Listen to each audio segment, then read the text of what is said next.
BRS के कारगुजार सदर केटी रामाराव ने तेलंगाना में कांग्रेस हुकूमत की जानिब से स्कूली तालीम को मुबैना तौर पर नज़रअंदाज किए जाने पर अपनी तशवीश का इजहार किया। केटीआर ने दावा किया कि मौजूदा इंतज़ामिया अवामी तालीमी निज़ाम को कमज़ोर करते हुए गरीब और मुतवस्सित तबके के तलबा में मदद में नाकाम हो रहा है। हफ्ते को जारी करदा एक बयान के ज़रिए केटीआर ने कहा कि ऐसी इत्तलात हैं कि तलबा के कम इंदराज की वजह से तकरीबन 1864 सरकारी स्कूल बंद कर दिए जाएंगे।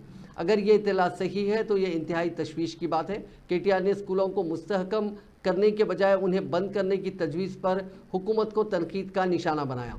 उन्होंने निशानदेही की कि 2024 में सरकारी स्कूलों में दाखिले पेशरफ साल के मुकाबले में तकरीबन 2,40,000 कम हो गए हैं। उन्होंने इसे महकमे तालीम के लिए एक ख़तरे की अलामत से ताबीर किया और कांग्रेस हुकूमत पर इल्ज़ाम आयद किया कि वो इक़्तिदार के 8 माह के अंदर ही इस अहम शोबे से निपटने में नाकाम हो गई।